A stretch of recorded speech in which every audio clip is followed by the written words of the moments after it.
Assalamualaikum warahmatullahi wabarakatuh.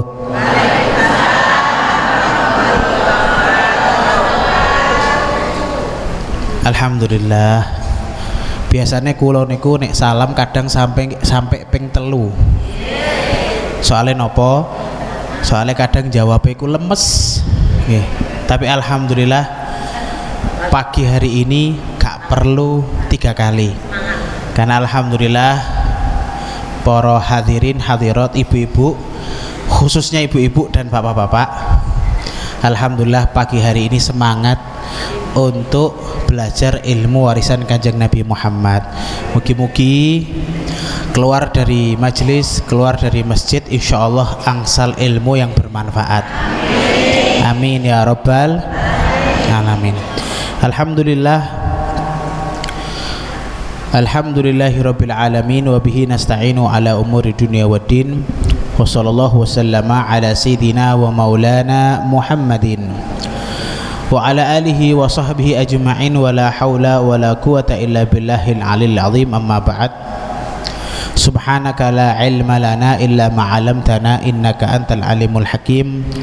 Rabbi shrah li sadri wa yassir li amri wahlul 'uqdatam min lisani yafqahu qawli. Amin ya rabbal alamin. Alhamdulillah, pertama-tama yang saya hormati, yang saya ta'zimi, Ketua Takmir Bapak Haji Imam Suhadi. Mudah-mudahan Allah Subhanahu wa taala paringi beliau kesehatan, sehat wal afiyah. Amin ya rabbal alamin. Tak lupa juga kepada Ketua Yayasan Bapak Haji Taufiqur Rahman dan juga Ketua Wisata Rohani Bapak Imam Mashkuri. Mudah-mudahan beliau-beliau diparingi sehat wal afiyah fi taatillah. Amin ya rabbal.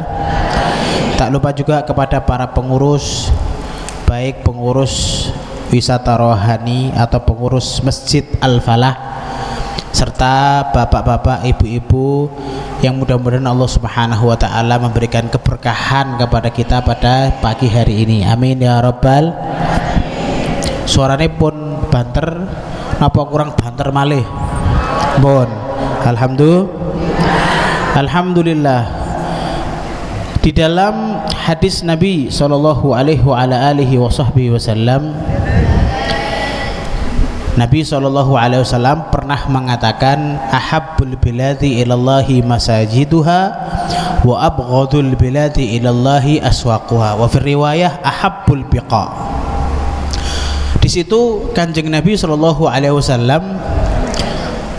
mengatakan bahwasanya tempat yang paling dicintai kali Gusti Allah di muka bumi ini adalah masjid-masjidnya, dan tempat yang paling dibenci kali Gusti Allah di muka bumi ini adalah pasar-pasarnya. Cuman jenengan ojo terus berarti pasar itu berbahaya. Pasar itu tempat yang paling dibenci kali Gusti Allah. Kata ulama, kenapa sih kok pasar itu sampai menjadi tempat yang dibenci kali Gusti Allah? Karena biasanya ini lho nggih. Biasanya ini tempat penipuan, ngurangi timbangan. Wailul lil mutaffifin. Jadi memang jadi tempat orang nakal situ, suka untuk ngurangi timbangan, atau kadang menjadi tempat orang suka ngomong kasar kayak ngoten. Makanya menjadi tempat yang dibenci kali Gusti Allah.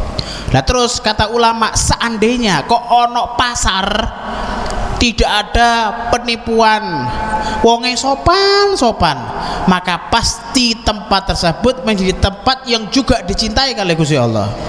Kenapa? Karena sebetulnya profil pasar itu sudah bagus. Bagusnya apa? Lah itu tempat ma'isyah itu tempat orang itu jual beli untuk kehidupan, untuk makan sehari-hari. Jadi sebetulnya itu tempat baik, tapi dirusak sama oknum. Ya ndak semuanya orang-orang pasar itu jelek, ndak, pasti masih ada orang-orang yang masya Allah. Yang jelas kita bicara kebiasaan aja. Kalau di pasar adalah tempat yang kadang orang suka nipu, maka neneng pasar ojo Suwi. Mbeh, nek suwi-suwi juga sakake bapake niku wis lesu ngenteni ning omah, jenengan kesuwen ning pasar akhire gak masak masak. Apa boleh ibu-ibu niki nek wis ketemu besti. Nggih napa nggih?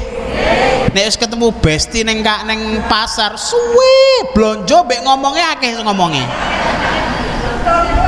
Niku nggih. Ya alhamdulillah insyaallah sing dibahas niku mboten gibahi wong elek. Sing dibahas niku sing dibahas api-api. Oh dik mau hadir pengajian atau diingi pengajian. Oh iku masyaallah niku kula angsal ilmu. Nah niku alhamdulillah. Masya Allah kita berada di masjid Allah subhanahu wa ta'ala. Mudah-mudahan Allah subhanahu wa ta'ala paringi kita kecintaan, seneng kali masjid, rindu kali masjid. Soalnya tiang sing seneng neng masjid dan rindu sama masjid niku mendapatkan syafaat langsung saking Gusti Allah. Sanes dari Kanjeng Nabi langsung dari Gusti Allah fi yaumil mahsyar, di hari mahsyar. Dari mahsyar niku napa? Hari di mana matahari itu jaraknya sama kepala kita itu cuma sejengkal. Bayangno panase. Ora usah sejengkal saiki ae nek awan iku mesti panase iku potato. Kentang-kentang. Nek wis panas, oh Masya Allah panas banget, padahal matahari jarake sik adoh.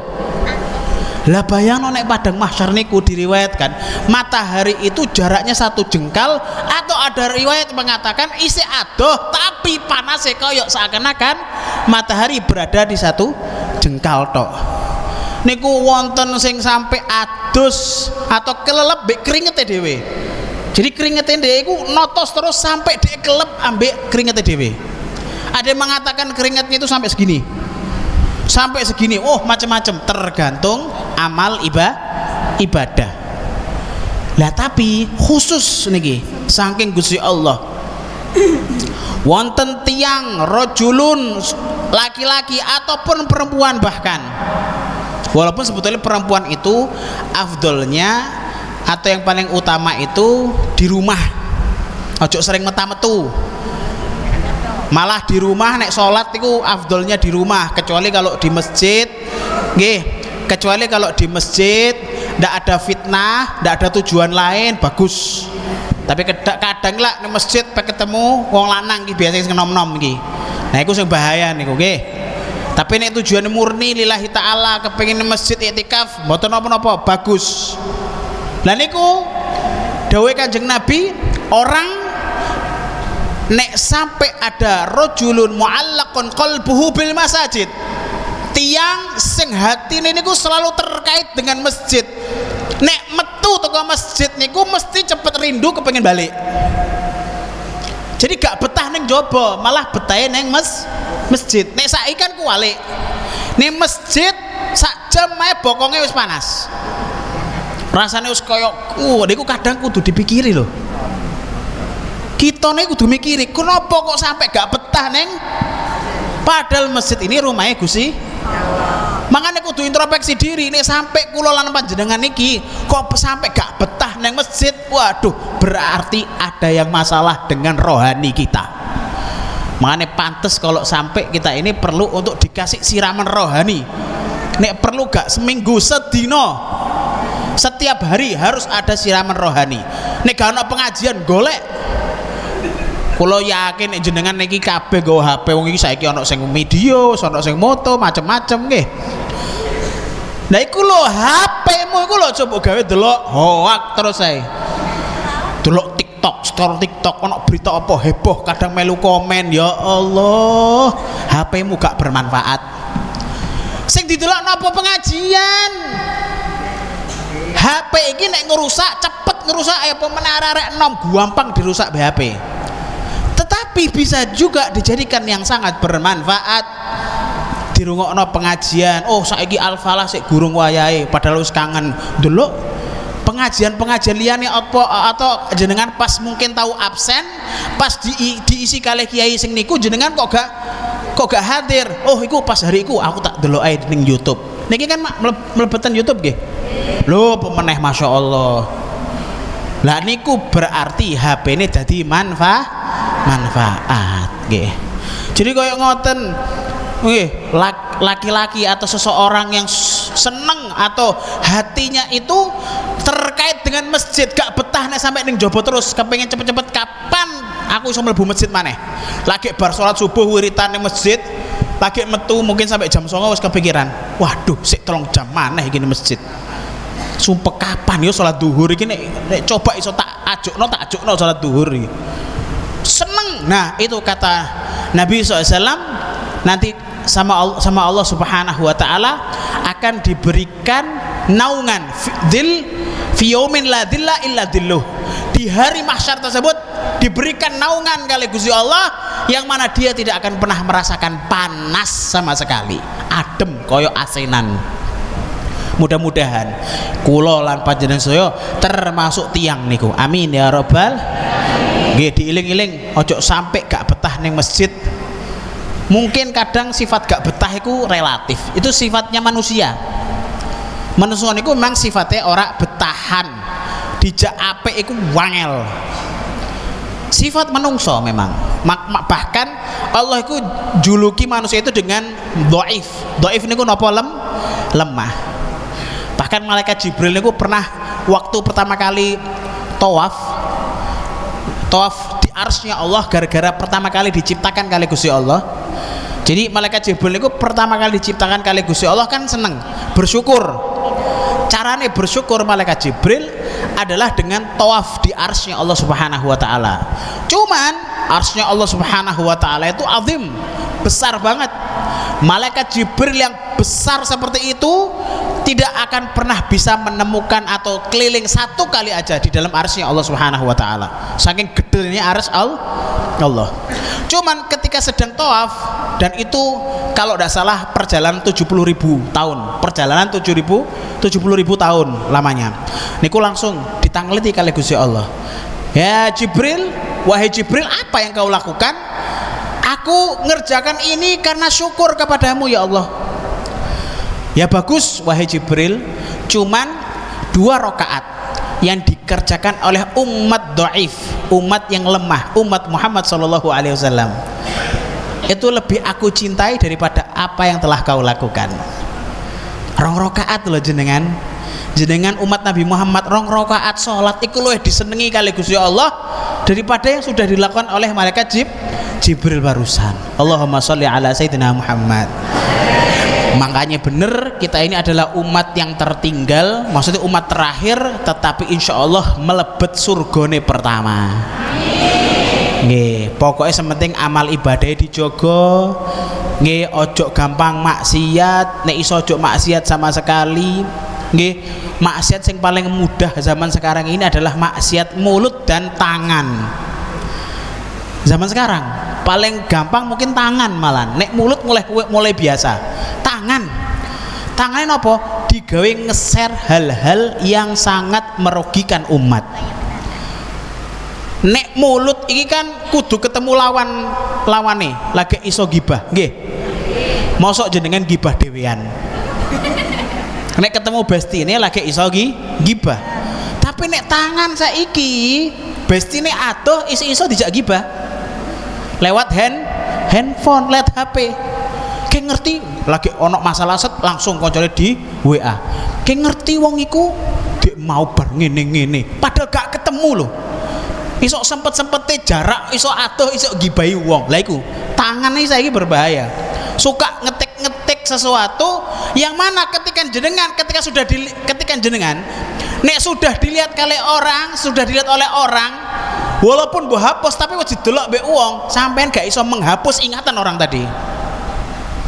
Sik diiling. Makanya bahaya nek nulis sesuatu apa meneh ning status gak jelas, kadang ngerasani bojone tapi dideleh ning status. Ojo ta Bu, nggih. Oh, wong gak ngerti jare sapa wong gak ngerti. Wong zaman saiki ngertinan. Netizen saiki itu berbahaya. Ora ngerti tapi golek info ben ngerti. Engko ana sing ngomong, "Iku kenapa sih kok nggih status kayak ngene?" Takon mbek koncone. "Oh, paling iku ngene, lagi masalah mbek bojone." Lah apa jenengan seneng nek masalahe keluarga jenengan diumbar ning ngarepe wong? sampai ono sing ngerti, gak usah cukup pribadi urusan jenengan mbek bojone jenengan sing jenenge tukaran di dalam keluarga niku biasa. Nggih, Kanjeng Nabi pernah berantem sama Sayyidah Aisyah. Sayyidah Aisyah sering ngamuk sama Kanjeng Nabi. Wong Sayyidah Aisyah niku ghoyur ku pencemburu. Oh, cemburu banget Sayyidah Aisyah itu. Tapi tidak perlu diekspor, kemudian sampai orang lain lihat, tidak perlu, tidak usah, jangan sampai. Cukup jenengan tok ae sing ngerti. Sayyidina Ali sama Sayyidah Fatimah pernah berantem. Biasa, tetapi tidak perlu diumbar. Ojo sampai jadi aib keluarga, jadi omongan orang. Mudah-mudahan tan mriki sedaya rukun-rukun bojo nggih, suami istri insyaallah rukun sampai hari kiamat. Amin ya rabbal alamin. Ngoten nggih. Jadi ayo kita buat diri kita rindu mujahadah. Pertama mungkin ning masjid iku rada sumpek, maksudnya gak iso suwe ngrasa iki kecuali nek ana kesibukan kerja boten napa-napa. Tapi nek nganggur banyak nganggurnya atau pas diajak pengajian ojo sampai ono sifat bosen atau kepengin cepet-cepet pulang. Pripun carane? Yo memang kudu dibetah-betahno. Pertama niku mungkin maksa diri untuk ning masjid. Tapi nek wis kebiasaan terus-terusan, lama-kelamaan insyaallah nikmat dan jadi betah. Nggih, insyaallah mujahadah. Amin ya rabbal alamin. Terus niku berarti istimewanya masjid kok ngoten. Mane jenengan beruntung ten mriki sakniki pengajiannya diajarkan di masjid. Terus wonten sampai cerita-cerita niku tentang bagaimana keindahan masjid. Sampai-sampai ada satu sahabat perempuan. Nabi niku sahabatnya gak lanang tok, perempuan ada. Kalau laki-laki sahabat Nabi disebut sahabi. Tapi kalau yang perempuan disebut sahabiyah. Jadi Nabi itu punya sahabat perempuan. Nah syaratnya sahabat itu lah sementing ketemu kalih Kanjeng Nabi, cinta kalih Kanjeng iman kalih Kanjeng Nabi, meninggal dalam keadaan iman. Jadi walaupun perempuan tetap sahabiah.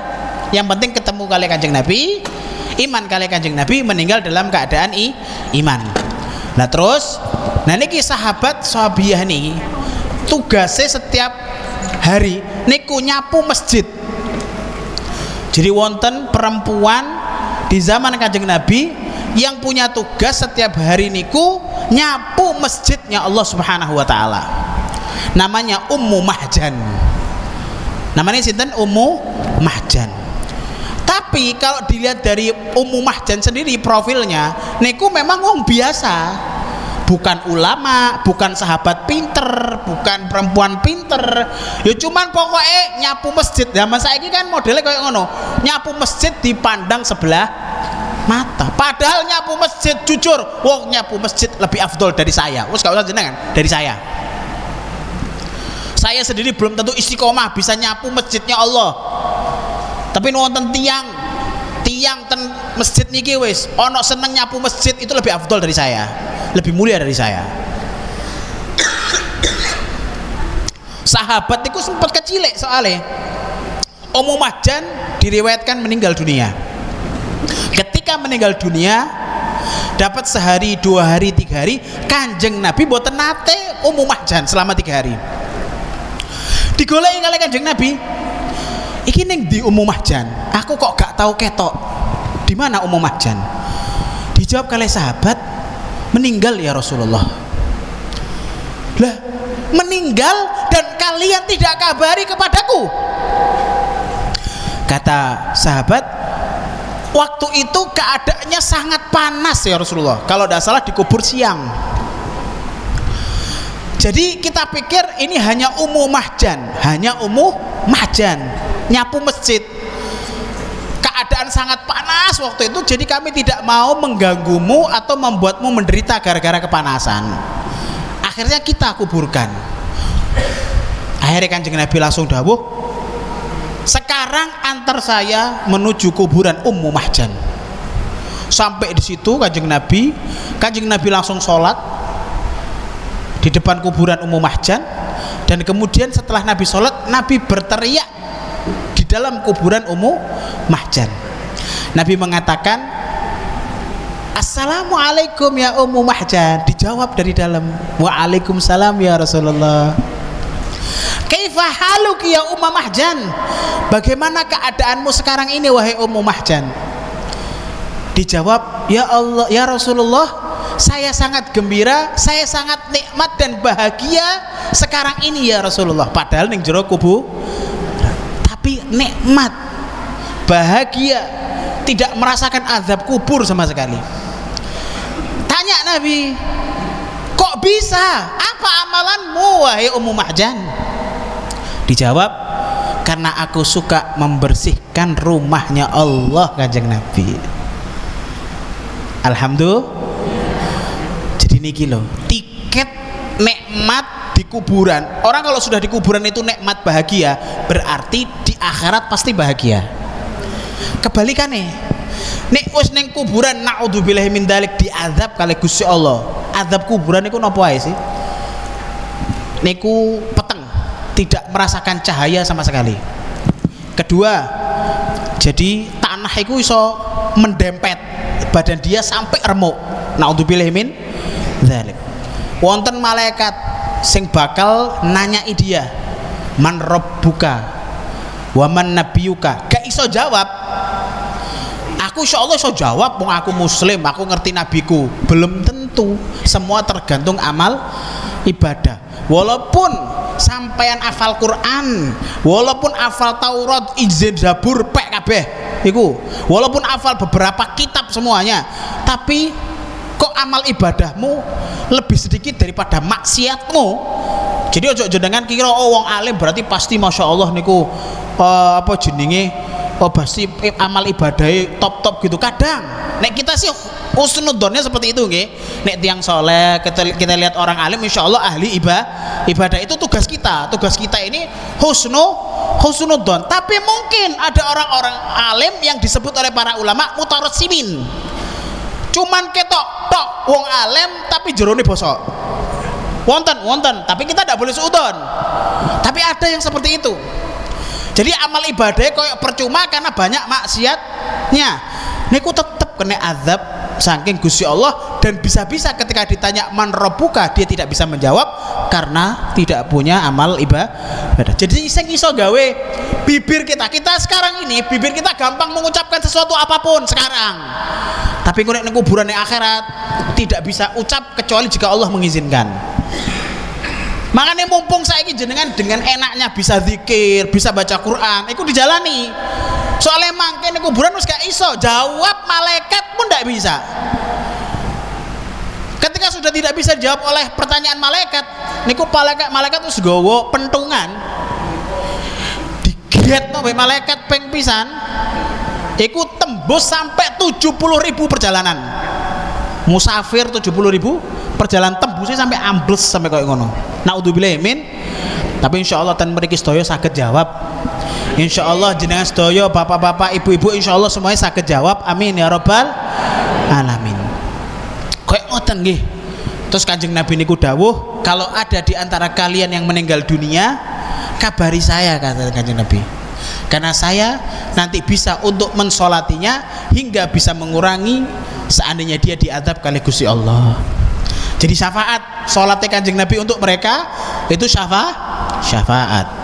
Makanya zaman saiki sang memberi syafaat niku saged para ulama.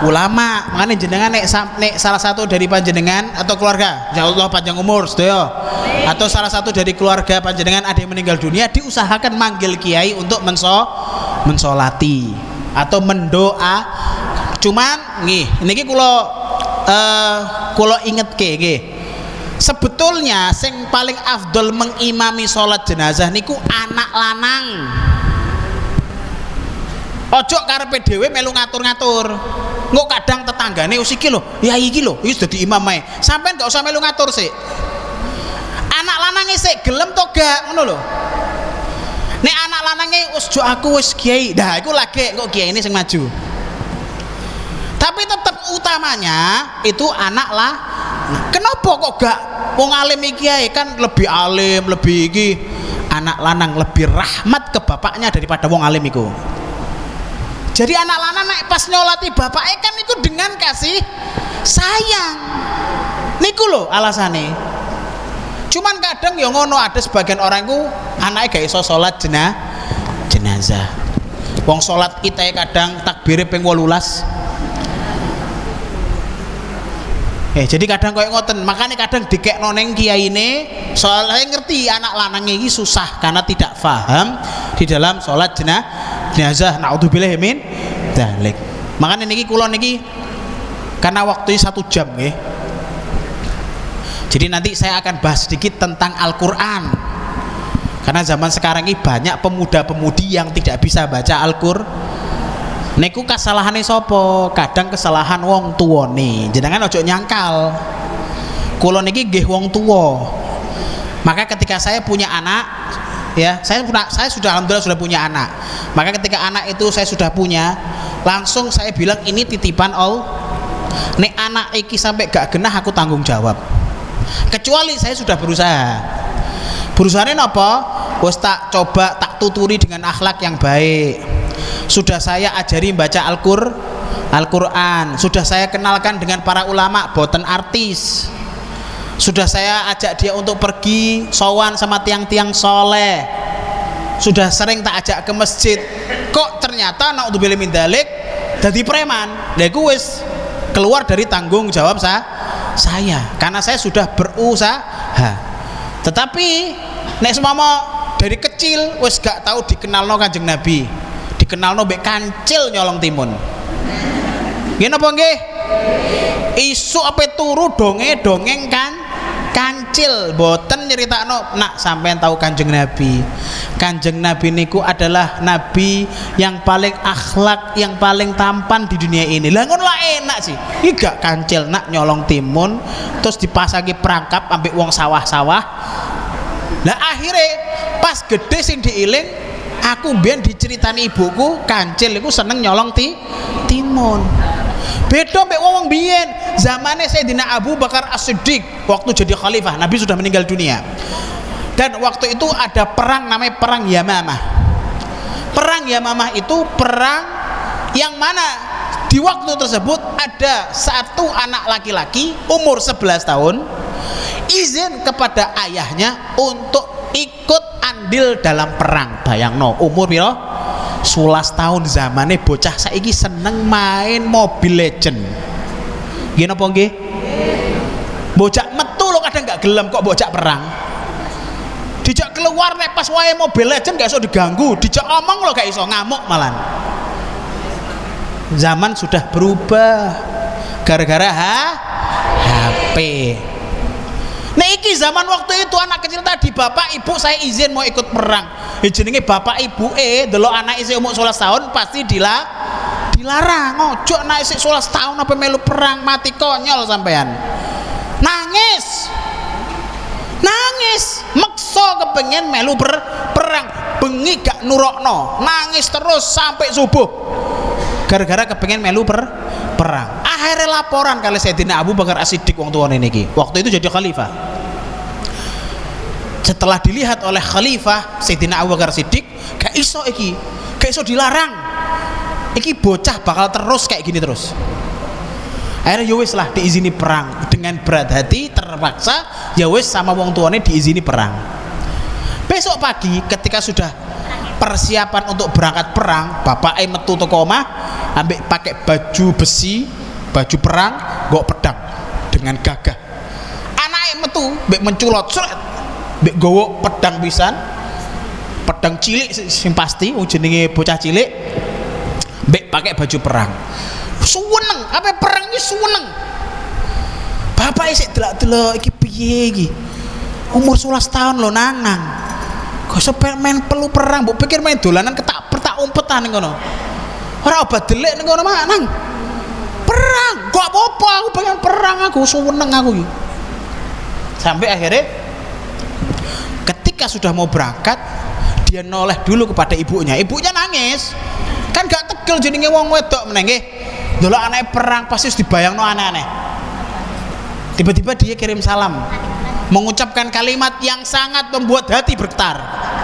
Apa kata anak ini? Ya ummah, wahai ibuku, amat turid, apakah engkau tidak ingin aku sampaikan salammu kepada Rasul sallallahu alaihi wasallam? Gak kepingin titip salam untuk Kanjeng Nabi. Lah ibu elak mikir, lah Kanjeng Nabi pun sedo nak. Lah ya iku, wahai ibuku, inistushhidtu fartaqar ruhi biruhin nabi. Karena nanti seandainya saya di medan perang meninggal dunia wahai ibuku, maka nanti ruhku bertemu dengan roh Nabi Muhammad sallallahu alaihi wasallam. Nanti salammu saya sampaikan pada beliau Nabi Muhammad. Jadi dari awal memang kepingin mati di medan perang. Kok kepingin mati? Kenapa? Karena kepingin ketemu kalih Kanjeng Nabi. Karena dia tahu saya sudah rindu kalih Kanjeng Nabi. Nabi sudah meninggal dunia. Terus bagaimana cara saya bisa menemui Kanjeng Nabi? Kalau mati bunuh diri kan tidak boleh, dosa haram. Maka kalau perang, syahid. Saya pasti kalau meninggal dunia syahid ketemu Kanjeng Nabi. Ya wis tak perang aja. Cuman pertanyaan lagi, kok bisa ada satu anak umur 11 tahun wis rindu banget kalih Kanjeng Nabi? Alasannya apa? Didikan orang tua. Wong tuane genah, selalu setiap hari diingatkan tentang Kanjeng Nabi Muhammad, diceritakan tentang bagaimana Nabi Muhammad, bagaimana senyuman Nabi Muhammad. Gara-gara iku anaknya penasaran, sudah cinta sebelum memandang. Wes kadung kepincut kali Kanjeng Nabi padahal gak tahu ketemu Kanjeng Nabi. Akhirnya kesemsem rindu, kepengen cepet-cepet kali Kanjeng Nabi, walaupun mati adalah taruhannya dilewati. Lah niki anak luar biasa, dan orang tuanya telah berhasil mendidik anak seperti itu. Itu adalah titipan saking Gusti Allah yang bisa menyelamatkan kedua orang tuanya di dunia maupun di akhirat. Dan niku baru anak membanggakan. Anakmu jadi dokter gak apa-apa, bagus, cuman kudu iso maca Quran. Ojo sampai panjenengan sedaya pas sedo terus anakmu bingung gak iso maca Quran, gak tahu ngirim Yasin. Jadi dokter soalnya gak tahu maca Quran, gak tahu melebu TPI, buangga masya Allah. Tapi pas akhirnya meninggal dunia, anaknya gak tahu ngirim Yasin, gak tahu ngirim Fatihah. Anaknya jadi polisi, bagus sebetulnya, tapi usahakan polisi sing paham tahlil, polisi sing paham maca Yasin, ngirim Fatihah nih orang tuane. Ojo sampai nih jenengan pas sedo dikirimi suratnya mboten surat Yasin, surat tilang.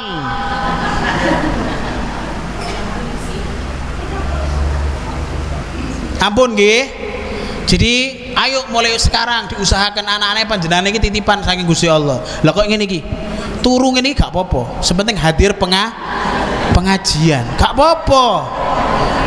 Anggap aja hotel. Lha kula mboten apa-apa, seneng aku. Tetep anak sementing mlebu masjid daripada neng jobo dolanan neker. Mending ning masjid, ana pengajian ning masjid, walaupun turu ning masjid dia tetep ngrungokno, mbek iku mlebu mimpine. Iki omonganku kadang mlebu ning mimpine dia gak sadar. Kok ngene iki insyaallah tetep angsal barokah, insyaallah nek gede jadi anak soleh. Amin ya rabbal. Kayak ngoten nggih. Jadi anak-anakmu ojo terus pas turu harus jarno wis. Lho kan hadir pengajian ning Al-Falah.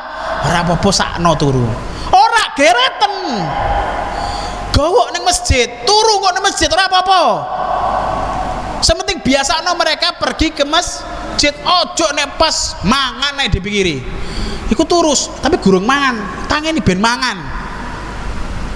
Makan itu hanya bisa membesarkan badan kayak kula. Cuman tidak bisa membesarkan rohani. Sebagaimana tubuh ini butuh makan, hati juga butuh makan. Nek kita tidak makan 3 hari mungkin bisa mati. Sama dengan hati. Hati ini gak ngrungokno pengajian 3 dino, mati hati ini. Nek wis hati ini mati, dikandani wangel, dinasihati wangel. Nggak salah dikandani walaupun dengan cara halus sekalipun, nggak omongane wis urusi urusanmu dewe. Nah, sampai yang tingali wong-wong sing koyo ngono berarti gak tahu hadir pengajian. Ora tahu sapa ning masjid. Atine wis kadung mati. Lah ojo sampai anak-anake panjenengan sedaya niki mati atine gara-gara gak tahu diajak ning masjid. masjid. Sampai kan ada, kalau salah dari riwayat hadis, kita itu bahkan kalau ada anak kecil di masjid lari-lari itu pun tidak boleh kemudian dilarang ojo di masjid mana. Gak apa-apa, tetap dinasihati, dikandani, nak ojo lari, ojo melayu-melayu di masjid, ojo terus dilarang di masjid. Tapi tetap mereka diusahakan pergi ke masjid, hingga insya Allah mereka nanti pelan-pelan dengan hidayah Allah akan akan ada kemauan pada diri mereka sendiri untuk seneng duduk di masjid. Mudah-mudahan anak-anak kula lan panjenengan sedaya termasuk tiang-tiang sing seneng untuk di masjid. Amin ya rabbal. Nah niku penting, masjid niki dijogo. Terus ngapunten niki saya kasih saran atau nasihat. Nasihat ini juga khusus buat saya sendiri. Ten masjid niku kan biasanya ono takmir, nggih? Wonten pengurus masjid. Namanya pengurus masjid ya yang ngurusi masjid. Jenengan aja melu ngurusi. Sing bukan pengurus jangan ngikut ngasih saran boleh. Iku kenapa ya masjid coba dibikin gini gak apa-apa. Tapi nek saranmu gak diterima aja ngamuk. Wis tak kandhani lho ya. Kadang mungkin setelah musyawarah mereka berpikir kalau sebetulnya tetap lebih baik seperti ini. Setelah pertimbangan yang mereka lakukan. Jadi saran itu boleh, ngasih usulan itu boleh, tetapi tidak boleh untuk marah ketika usulan tidak dilaksanakan. Jadi jangan kadang wong kan mikir gini, setiap usul harus diterima, gak iso. Wong Kanjeng Nabi aja ketika musyawarah dengan para sahabat terus minta usul, lho Kanjeng Nabi ku seneng musyawarah. Makanya kula niki seneng BNO sing seneng musyawarah. Gak apa-apa sidik-sidik musyawarah, gak apa-apa, Kanjeng Nabi seneng musyawarah. Wa amrukum syura bainakum. Dan perkara kalian itu memang harus dimusyawarahkan di antara kalian. Kanjeng Nabi seneng musyawarah, tetapi apakah semua pendapat para sahabat diterima oleh Kanjeng Nabi? Ya tidak. Tidak semuanya diterima. Pasti Nabi nanti mikir, oh ini yang lebih bagus. Oh ini aja. Seperti itu, nggih. Lah terus, nah bukan berarti ketika panjenengan sedaya ini bukan pengurus masjid terus tidak mikiri masjid, tetap kudu mikiri masjid. Karena masjid ini bukan milik pengurus. Masjid ini bukan milik takmir. Mereka hanyalah orang-orang yang bertugas untuk mengurus masjid. Mereka jelas lebih masya Allah daripada kita. Cuman kita juga harus merasa memiliki masjid. Lah contoh dengan suka memiliki masjid, contoh memiliki masjid, merasa memiliki masjid adalah ketika masjid kotor ikut ojo engko nek pas jenengan delok ning ngarep teras anggap rusuh. Nggih. Terus jenengan kudu harus nyeluk wong masjid, pengurus masjid untuk membersihkan. Gak harus. Nek jenengan slow, lagi santai, jenengan ambil peralatan kebersihan, jenengan bersihkan sendiri, itu lebih ngeten. Iki jempol papat sing gede-gede ning loro iki sisan tak kekno. Top panjenengan. Soale panjenengan nggih entuk pahala ngono lho. Ojo pahala mbok kekno pengurus masjid terus. Nek koyo sing gampang-gampang koyo ngene iki, jenengan selain dapat pahala dari masjid, jenengan juga telah membantu pengurus masjid untuk peduli dengan masjid. Nek ana sumbangan, ojo terus sumbangan terus. Ora gelem ngeki meneng adul. Nek gelem ngeki alhamdulillah. Lha ngoten mawon gampang. Ana sumbangan gini, mau ngasih alhamdulillah. Ndak mau ngasih karena lagi banyak kebutuhan, ya ndak apa-apa. Tapi aja terus sumbangan terus. Wis ora melu mikiri masjid. Protes terus saya. Gremeng nggih, Bu. Ayo. Kayak ngono nggih. Jadi ikut andil di dalam memikirkan masjid. Niku penting. Bahkan diriwayatkan dalam hadis satu. Ya, pokoknya setiap butir di dalam kotoran yang jenengan ambil untuk membersihkan masjid itu mendapatkan pahala kelak di hari kiamat. Maka insya Allah kita diberikan semangat untuk peduli dengan masjid. Amin ya rabbal. Kemudian lagi masjid niki hati-hati. Ojo bahas dunia neng masjid. Diusahakan jangan pernah bahas, apalagi khususnya tidak boleh sampai kerja di masjid, berdagang di masjid. Moron ning masjid dijadikan tempat COD. Oh dodol, iki aku duwe HP iki, ki gelem tuku. Oh sak tukune HP-mu ya ning masjid. Haram, ndak boleh. Ndak boleh, Mbak, dagang di masjid. Siapa yang ndak bolehin? Jenengan HP, bukan Kanjeng Nabi. Nabi sampai ngomong kalau ada orang dagang di masjid, jual beli, katakan kepada mereka, la arbahallahu tijaratak, muga-muga sampean bangkrut, tidak dapat untung sama sekali. Sing dungakno ngono sing ngajari sinten? Kanjeng Nabi. Diusahakan, Mbak, jangan terlalu sering bahas dunia di masjid. Nek pas ono COD metu ke masjid. Ojo sampai ada apa itu? Perdagangan atau jual beli di dalam masjid. Bahkan sampai ajarannya Kanjeng Nabi lagi, nek ono barang hilang nih masjid tidak boleh diumumkan di masjid. Loh, sampai kayak ngoten loh. Sampai dikatakan kalau sampai ada barang yang di masjid terus dia pengumuman, sapa sing delok barangku iki ning masjid diumumno ngono-ngono, sapa sing delok iki? Kata Nabi SAW, doakan kepada dia, mudah-mudahan barang dia tidak ketemu selama-lamanya. Sampai Kanjeng Nabi ngajari koyo ngoten loh. Lho kok ngono, kok keras? Khusus masjid memang dibuat seperti itu. Jadi khusus masjid memang dibuat seperti itu. Kenapa? Untuk ta'zim kepada Allah. Tujuannya satu, menghormati Gusti. Lah mosok sampai neng omahe Pak Prabowo, terus barangmu hilang, terus pengumuman sapa sing delok barangku iki ketinggalan, kan gak enak. Iku sik omahe Prabowo, Pak Prabowo. Apa maneh sampai neng omahe Gusti Allah. Mesti nek neng omahe Pak Prabowo barang hilang anggap kondo ning apa pembantu nih apa kayak barangku mau hilang, lah kok digolekno ambek pembantu nih, bukan terus malah pengumuman kan gak mungkin, gak enak kali Pak Prabowo.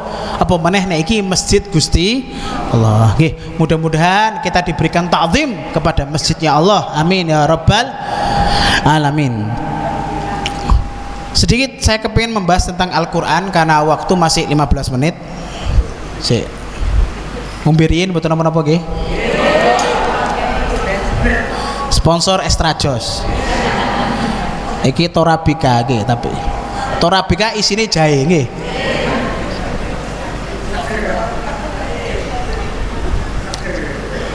Alhamdulillah. Niki kula kepengin bahas Al-Qur'an. Soalnya memang tadi nyambung sama anak sing sangat merugi jika sampai punya anak tidak bisa baca Al-Qur'an. Nah ini untuk memberikan pengetahuan apa sih manfaat Al-Qur'an. Kathah. Kita ini jarang baca Al-Qur'an, bahkan tidak ada semangat untuk menghafal Al-Qur'an. Atau kita ini kadang punya anak ngerasa gak popos gak hafal Al-Qur'an, berarti tidak ada keinginan sama sekali anaknya punya bakat bisa menghafalkan Al-Qur'an. Itu karena kita tidak paham, kita itu tidak kenal sama Al-Qur'an. Jenengan gak paham be Al-Qur'an, gak kenal be Al-Qur'an, manfaat Al-Qur'an gak paham, makanya sampai koyok ngono be Al-Qur'an. Tapi nek jenengan kenal dengan Al-Qur'an, tahu fadilahnya, tahu keutamaannya, insya Allah hati jenengan berubah menjadi semangat untuk memiliki anak sebagai penghafal Al-Qur'an. Dan ini yang pertama yang berhubungan dengan Al-Qur'an adalah liman ta'allam wa'allam. Wong sing tahu belajar ilmu Al-Qur'an, baik tajwidnya atau bahkan ada ilmu namanya ilmu usulil Qur'an, ilmu tentang Al-Qur'an. Kapan Al-Qur'an itu diturunkan, kemudian bagaimana jika ada satu ayat itu. Jadi kadang ada hukum atau tulisan di dalam Al-Qur'an yang itu hukumnya sudah tidak dipakai. Jadi dengan baca itu ada ayatnya tapi hukumnya sudah tidak ada. Jadi kemudian ada lagi Quran yang dulu turun kemudian sudah tidak ada lagi, dihapus. Itu nanti ada pembahasan nasikh wal mansukh. Itu di dalam ilmu Al-Qur'an ada. Jadi Al-Qur'an itu ada ilmunya. Makanya orang kalau berani mengartikan Al-Quran, gak tahu belajar Al-Quran, gak tahu belajar ilmu agama, kemudian mencomot satu bait Al-Quran saja, kemudian diartikan tanpa tahu ilmunya, kadang salah kaprah, main dalil-dalilan, gak tahu nuzulul Quran, asbabun nuzul Quran, kenapa ayat ini turun, kadang ada sebabnya, hukumnya ya gara-gara sebab tadi, tapi sama dia dipukul rata semuanya. Nah ini sebab karena tidak pernah belajar ilmu Al-Quran. Sekarang keutamaan, apa sih keutamaan orang belajar Al-Quran dan kemudian mengajarkannya, bukan cuma belajar tok, tapi keutamaan ketika dia mengajarkannya. Maka Nabi berkata, khairukum man ta'allamal Quran wa 'allamah. Paling baik, paling top, paling mulia di antara kalian adalah seseorang yang pernah belajar ilmu Al-Quran, baik tajwidnya dan lain sebagainya, dan kemudian mengajarkannya kepada orang-orang. Niku paling istimewa. Jadi cuma belajar tok, paling no nganggur dodolan siomay, eman. Kadang kita ini sering lihat anak-anak lulusan dari pondok pesantren, setelah hafal Al-Quran atau mempelajari ilmu Al-Quran, nganggur, tidak diajarkan kepada orang-orang. Eman, dia tidak masuk di dalam hadis ini. Mulia dak? Ya mulia, tapi mentok sampai kono tok, gak sampai menjadi khairukum, paling baik di antara kalian, gak. Karena dia cuma belajar tok tapi tidak mau mengajar. Namanya mengajarkan itu gak harus jenengan itu ngajar wong sewu, gak. Loro, telu, papat, sementing ilmu manfaat itu sudah bagus. Kadang mungkin orang yang punya murid 10 itu lebih afdol atau lebih mulia daripada orang yang punya murid 1000. Kok bisa? Kualitas. Yang 10 ini Masya Allah orang-orang soleh mengamalkan Al-Qurannya, tapi kadang sing muridnya wake akhlaknya gak bener. Kadang keluar dari pondok malah kok jadi preman, malah lebih preman daripada preman sendiri. Kok gak ngamalno ilmu yang dia pelajari di pondok. Kadang seperti itu. Tapi kadang ada yang 10 orang tok muridnya dia, tapi Masya Allah mengamalkan ilmunya itu lebih baik daripada walaupun berapa banyak murid yang dia punya. Nah itu yang pertama. Makanya ini ada seorang ulama dari Indonesia, makanya kita ini bangga sama para kiai-kiai dahulu, tapi insya Allah juga banyak yang membanggakan. Tetapi kiai-kiai dulu itu lebih membanggakan. Ada satu kiai yang saya sangat idolakan, namanya Syekh Yasin Al-Fadani. Fadani niku Padang, wong Padang, kiai terkenal seluruh dunia. Julukannya apa? Musnidul Alam.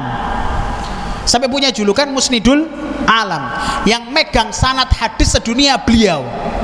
Padahal wong Padang, semua ulama Maroko dan lain sebagainya itu semuanya mengambil sanad ilmu hadis kepada beliau. Wong Indonesia, Syekh Yasin Al-Fadani.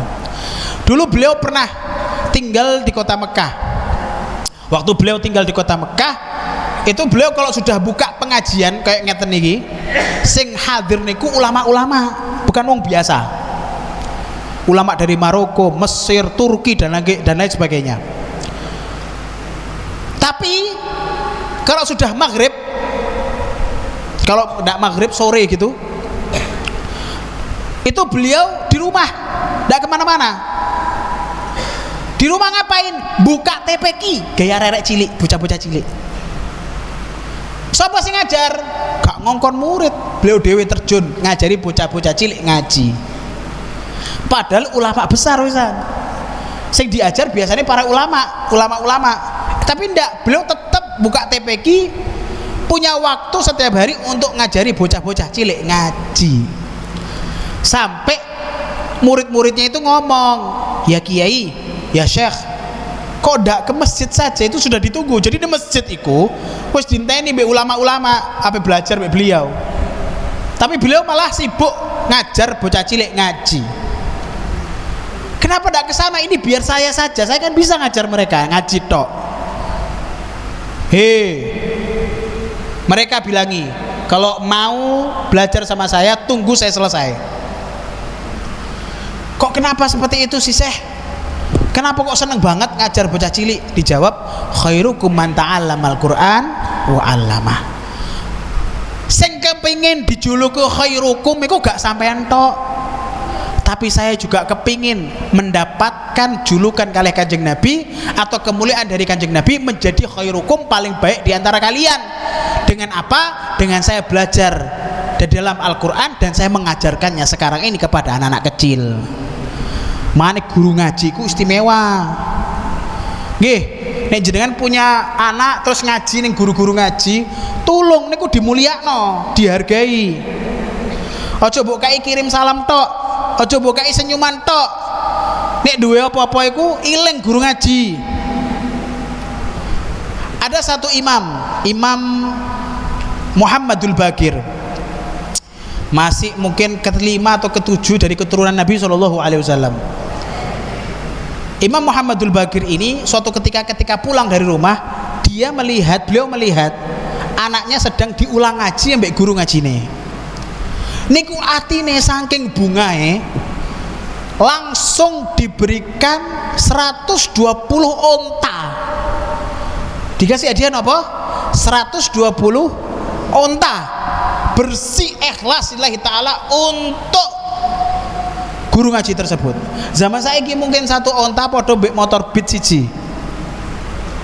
Jadi seakan-akan dibeli 100 dikasih 120 motor Beat. Tapi Masya Allah nih zaman sekarang guru ngaji 5 tahun cicilan motornya ku gak entek-entek gak harus bantu. Padahal anak iso ngaji, bahkan iso mocokno Yasin dan Fatihah untuk ibu dan bapaknya gara-gara guru ngaji. Saya ini mondok mungkin beberapa tempat sudah saya singgah untuk mondok. Saya dulu pernah mondok di Dar Ihsan, di Ustadz Alwi Asegaf, Habib Alwi Asegaf di Kutorjo Gang 2. Kemudian saya pernah mondok di satu kiai di Jepara. Saya juga kemudian pindah ke Batu Malang, mondok di situ. Sampai saya pernah ke Yaman. Lah, tapi dari semua orang dari guru-guru saya tadi yang ngajarkan saya ilmu tadi, tetap menurut saya yang paling memberikan manfaat pertama kali adalah guru saya, guru ngaji yang bernama Ustadzah Asegaf, Ustadzah Lulu, Ustadzah Kak Lulu. Saya dulu bilangnya Kak Lulu. Orang Kutorjo Gang 3. Saya dulu ngaji di situ. Kenapa? Karena saya tidak mungkin gampang hafalan atau gampang baca kitab, kecuali saya harus bisa baca Quran dulu. Dan saya lancar membaca Al-Quran waktu saya pernah nyantri ataupun TPQ bersama beliau. Itu sampai sekarang tetap saya ingat dan saya kadang merasa terima kasih sama beliau. Bahkan ketika beliau meninggal dunia, saya termasuk orang yang nangis karena beliau meninggal dunia. Karena sekarang saya tidak mungkin bisa seperti ini kecuali berkah beliau. Mana guru ngaji kok coba lupa no. Nggih. Kemudian jangan sampai merasa biasa dengan guru ngaji. Dia adalah guru yang mengenalkan anak jenengan dengan Allah pertama kali. Makanya nek guru ngaji tolong lebih dihargai nggih. Dipikirno, disenengi, dicintai. Nggih. Seperti itu.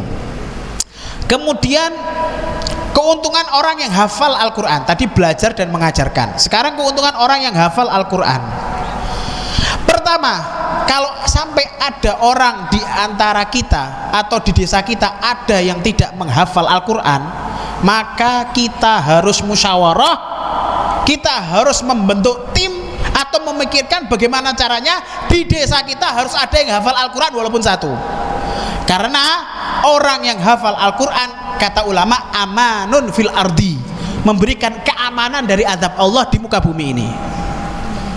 Mana kata Imam Haddad, laulahumu bainal anami ladubdikatil ardu wal jibalu liltikabil khati'ati. Kalau bukan karena mereka orang-orang yang hafal Al-Quran di muka bumi ini, maka pasti Allah akan sudah memberikan azab, menggoncangkan bumi, memberikan tsunami kepada orang-orang yang berada di muka bumi ini. Cuman tidak diadab kali Gusti Allah. Kenapa? Karena melihat ada orang-orang yang hafal dengan ilmu Al-Quran atau hafal dengan Al-Quran. Jadi dipikiri.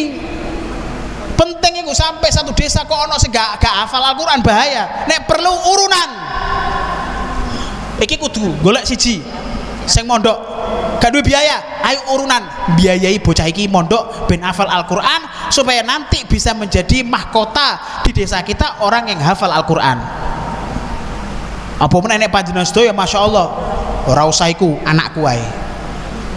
Oh luweh top meneh panjenengan. Paham nggih? Yang kedua, keuntungannya apa?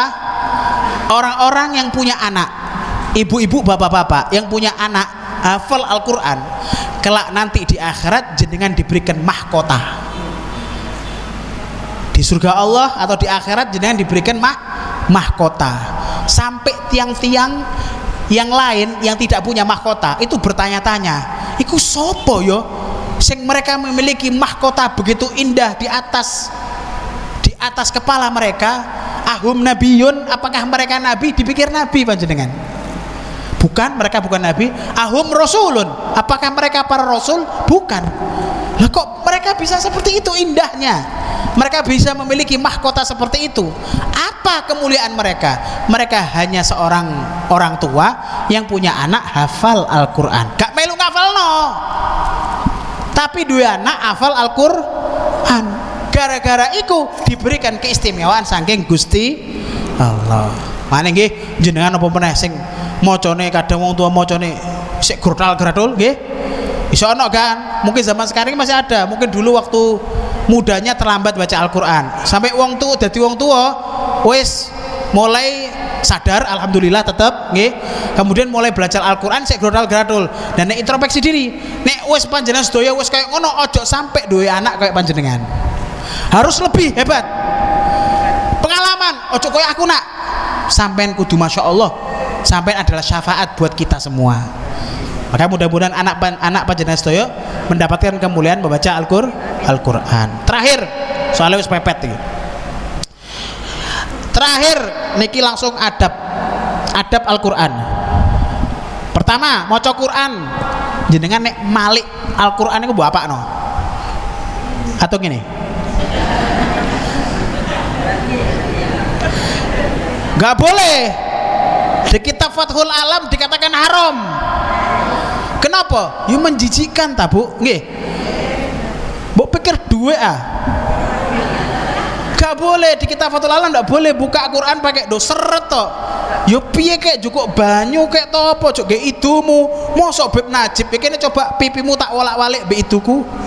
Kira-kira mangkel gak? Yo mangkel wong pipi kayak itu. Yo pemenang Al-Qur'an. Quran itu harus ditakdimi. Jenengan mau dikasih Al-Qur'an aja kata ulama, jenengan kudu ngadeg. Kayak lagi lungguh ngene, dikai Al-Qur'an ngadeg kok. Menghormati Al-Qur'an. Padha nek jenengan menghormati bendera merah. Nek pas diangkat bendera itu di langit, atau di langit apa ning dhuwur, kan ngadeg mbek ngene. Nek jenengan gak perlu ngene terus mbek Al-Qur'an, minimal ngadeg. Terima Al-Qur'an dengan posisi berdiri, itu menghormati Al-Qur'an. Para ulama itu kalau sampai bawa Al-Qur'an, bahkan sebagian mereka itu naruh di atas kepala, gak ngene, tapi ditaruh di atas kepala. Kata mereka, kalamu rabbi, ini adalah perkataan Tuhanku.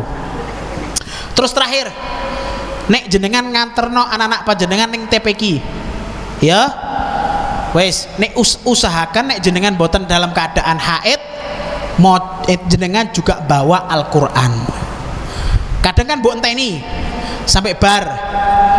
Nek memang mbok enteni sampai bar, jenengan boten dalam keadaan haid, sampean juga harus bawa Al-Qur'an. Ojo sampai anake panjenengan lagi antri untuk membaca Al-Qur'an ambek kanca-kancane, jenengan pas nganterno tiba-tiba ketemu besti. Akhirnya anak panjenengan maca Quran lagi entuk 4 makro, jenengan ngerasani uang wis entuk 4 juz. Akhirnya kok ditiru, pas didelok mboke, lho ibuku ngerasani uang, saya konconan dijak koncone ngerasani uang. Ini didikan tidak bagus, nggih. Jadi diusahakan nek posisi jenengan lagi ndak haid dan jenengan memang lagi ngenteni anake panjenengan untuk ngaji, jenengan beto Al-Qur'an. Jenengan nggih ngaos Al-Qur'an. Ngono nek didelok mbek anakmu, masyaallah ibu nggih maca, akhire seneng macane. Semangat. Kenapa? Karena cerminan mereka adalah kedua orang tua, dan mereka lihat kedua orang tuanya senang baca Al-Qur'an, mereka ikut senang semangat baca Al-Qur'an. Mudah-mudahan Allah Subhanahu wa taala memberikan kita semangat untuk membaca kitab Al-Quran. Mudah-mudahan Allah Subhanahu wa ta'ala memberikan kita keberkahan, memberikan kita maghfirah Allah Subhanahu wa ta'ala. Amin ya rabbal alamin. Mudah-mudahan anak-anak kita dijadikan anak-anak yang soleh solehah. Mudah-mudahan anak-anak kita menjadi anak-anak yang hafal Al-Quran, yang bisa menjadi anak-anak yang membanggakan baik agama maupun bangsa dan negara. Amin ya rabbal alamin. Allahumma aftah lana abwabal jud waftah lana abwabal maghfirah wa su'ud waj'alna min qarabi ani sayyidul wujud ya qarib ya wudud wa sallallahu alaihi wasallam Muhammadin wa ala alihi wasallam walhamdulillahi rabbil alamin. Ini ada yang mana? Pertama kita baca doa arwah, Fatihah, kirim Fatihah untuk para almarhum dan almarhumah yang telah meninggalkan kita. Kita doakan mereka mudah-mudahan kuburannya jembar, kuburannya padang, nikmat di kuburan, diberikan kasih sayang sama Allah Subhanahu wa ta'ala. Amin ya rabbal alamin. Al-Fatihah ila arwah keluarga jamaah ngaji wisata rohani wa Masjid Al-Falah Tuban, wa ila ruh suhada, wa ila ruh sa'odah sekalian, wa ila ruh Sumarni, wa ila ruh Mat, Mbah Sa'odah, Mbah Sumarni, Mbah Mat, wa ila ruh Mbak Kunjaemah, wa ila ruh Mbak Parsinah, wa ila ruh Amanda. Ini doa kesehatan ya. Mudah-mudahan yang tadi telah disebutkan para arwah, mudah-mudahan Allah Subhanahu wa ta'ala yaghfir lahum wa yarhamhum wa yunawwir qulubahum bisirril Fatihah.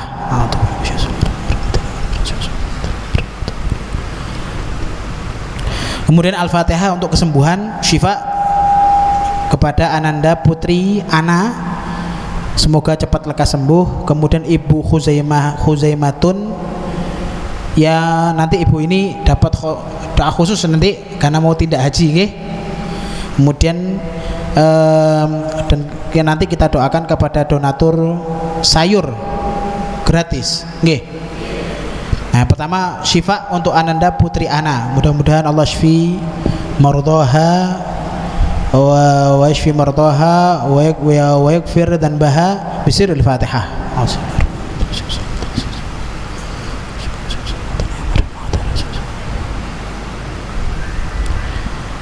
Allah masyfiha syifaan taman ajilan ghaira ajirin la yughadiru saqaman wala alama bisirril Fatihah.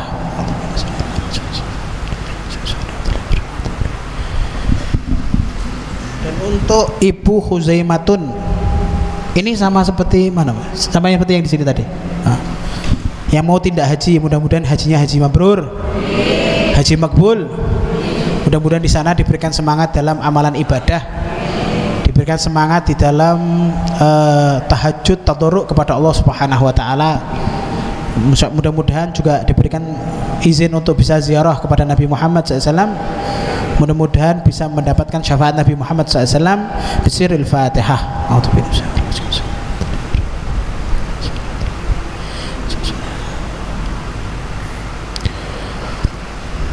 Untuk para donatur ini masih hidup.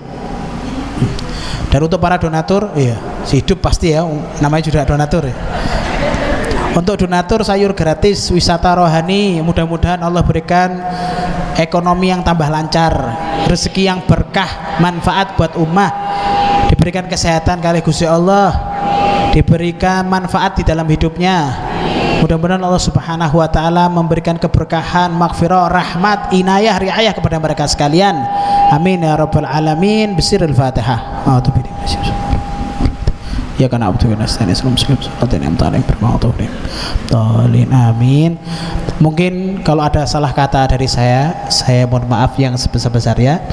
Mungkin ada guyonan yang mungkin tidak pantas yang keluar dari bibir saya, juga saya mohon maaf. Hadza minni wa ala minkum. Wassalamualaikum warahmatullahi taala wabarakatuh.